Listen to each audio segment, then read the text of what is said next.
इतिहास की कॉपी है वो बाद में इन इतिहासकारों को मिली है। अन्य लेखक जैसे कालिदास संस्कृत में लिखते थे, हमने पिछले अध्याय में देखा था कालिदास ने कई नाटक संस्कृत भाषा में लिखे थे, वो भी पिछले अध्याय में हमने देखा है।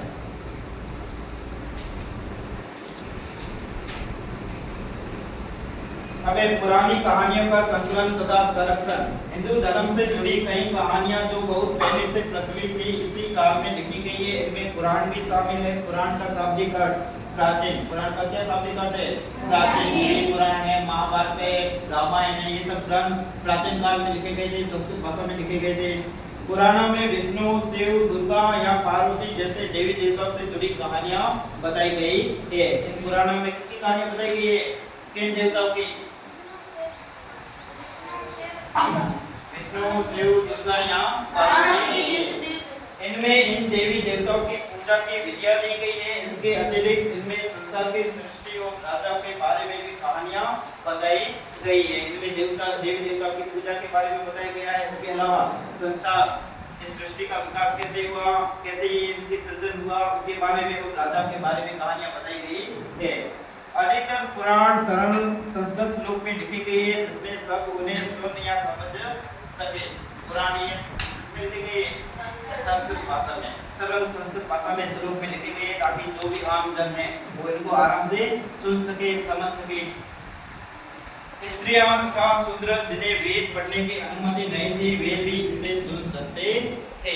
प्राचीन काल में हमने वैदिक काल में बारे में पढ़ा था ना कि जो स्त्रियां हैं, शूद्र है, उनको सभा में आने की अनुमति भी नहीं थी, उनको भी उत्तर वैदिक काल में इन वेद को पढ़ने की अनुमति दी गई थी।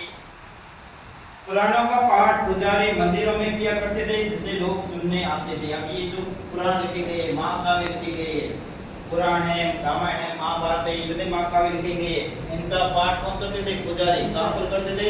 मंदिरों में। कहाँ पर? मंदिरों में।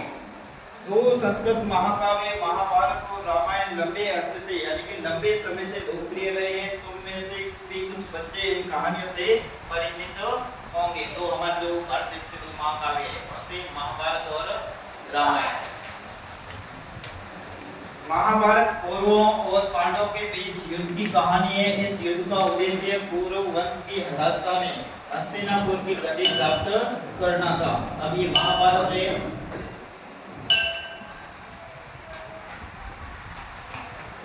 महाभारत किनके बीच में हुआ था? कौरव और पांडवों के बीच। कौन से वंश से संबंधित थे?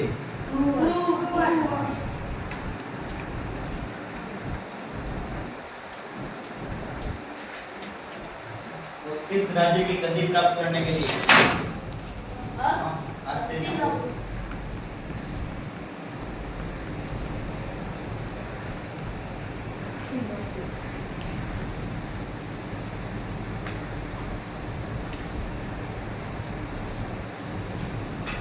यह कहानी तो बहुत ही पुरानी है पर आज इसे हम जिस रूप में जानते हैं वह करीब 1500 साल पहले लिखी गई। माना जाता है कि पुराणों और महाभारत दोनों को ही व्यास नाम के ऋषि ने संकलित किया था। महाभारत और पुराणों की रचना किसने की थी? महर्षि वेदव्यास जी ने। किसने? महर्षि वेदव्यास जी ने। महाभारत में ही भगवत गीता भी है जिसके बारे में हमने पिछले अध्याय 9 में पढ़ा था।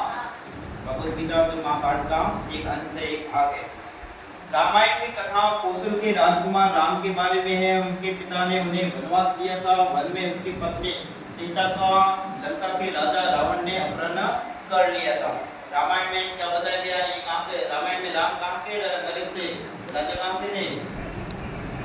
कौशल राज्य के। कहां के? कौशल राज्य के। उनके पिता दशरथ जी ने उन्हें वनवास दिया था 14 साल के। तो उनकी जो पत्नी थी सीता, उनका हरण किसने किया था? रावण ने।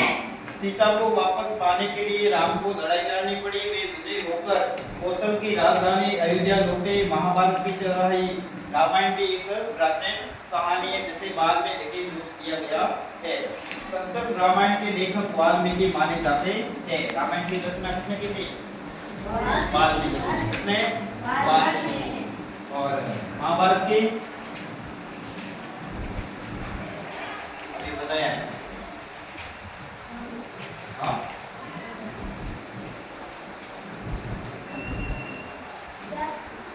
पूरा नाम मैंने सुना था ना पूरा नाम। हाँ महर्षि वेदव्यास। अब है आम लोगों द्वारा कही जाने वाली कहानियां। अभी हमने प्राचीन काल में जो ग्रंथ बड़े बड़े ग्रंथ थे महाकाव्य जिनके बारे में पढ़ा। अब प्राचीन काल में आम जनता के बारे में जो कहानियां लिखी गई थी, आम लोगों के बारे में, आम लोगों द्वारा जो पुस्तकें कहानियां लिखी गई थी उनके बारे में।